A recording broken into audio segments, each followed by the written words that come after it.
Welcome back to Worldview with Denis Campbell. So, as we just saw, the Netherlands will celebrate King's Day this year, and we'll be watching to see how all sides in the government and political world there react. Now to governing of a different sort. I've wanted to have our guest on for some time now. He's been a tireless advocate against capital punishment in the USA because of its inversely disproportionate effect on young black men. David A. Love is the executive director of Witness to Innocence, a national nonprofit organization that empowers exonerated death row prisoners and their family members to become effective leaders in the movement to abolish the death penalty. He's also the executive editor of the absolutely must-read blackcommentator.com and a contributor to the Huffington Post, the Grio, the Guardian, and the Progressive Media Project. Now, Love is a writer and human rights advocate based in Philadelphia and a graduate of Harvard College and the University of Pennsylvania Law School with a certificate in international human rights law from the University of Oxford here on this side of the pond. His blog is at davidalove.com and he joins us tonight from Philadelphia. David Love, welcome to Worldview. Hello, Dennis. It is a pleasure to be on your show. Thank you for having me. Oh, thank you, and we really enjoy your contributions. You've become a recent contributor to UK Progressive, and I know we're going to be seeing a lot of great writings from you now and in the future. Now, David, a few weeks ago, I read a Think Progress posting with shock and horror of how the for-profit prison assembly line in Mississippi was simply churning young black men through the criminal justice system and frankly into a life of hardened criminals for essentially minor offenses. And your work has been so important on preventing and helping young men of color avoid false imprisonment and other issues. Tell our viewers a little bit about Witness to Innocence and your death penalty repeal work. Yes, Witness to Innocence is a 10-year-old organization originally founded by Sister Helen Prejean, who was depicted by Susan Sarandon in the movie Dead Man Walking. The organization serves two purposes. One level, it is a support network for formerly incarcerated death row survivors, people who have spent on average 10 years on death row for a crime they didn't commit.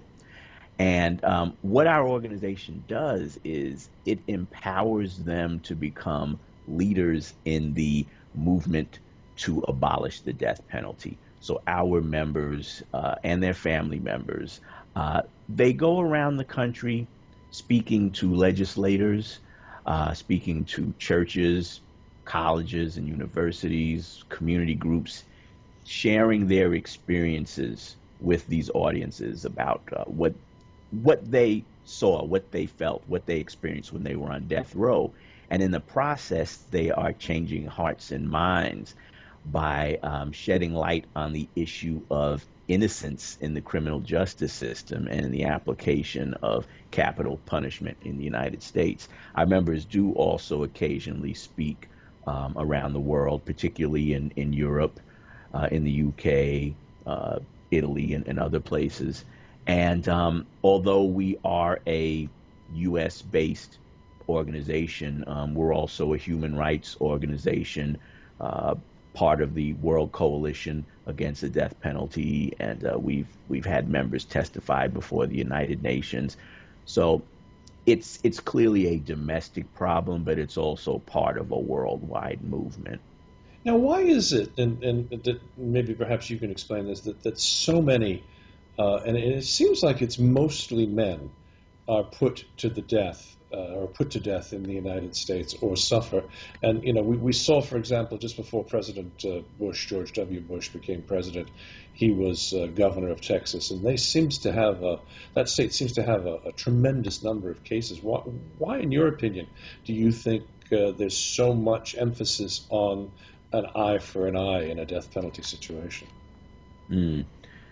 Unfortunately, in the United States, what we have faced for years is a culture of violence. You know, the country was founded on violence to a great extent, slavery, the enslavement of African Americans, but also the genocide of Native peoples. And I think it's very difficult for people to really shake off bad habits. so to speak. Mm. The United States has the largest military. We're also the largest jailer in the world. And we are a world leader in the implementation of the death penalty.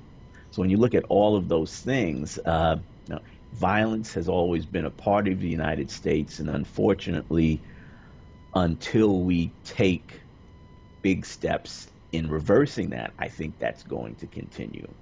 Now, I saw a blog posting from you or an announcement about some efforts to repeal the death penalty, I believe, in the state of Maryland.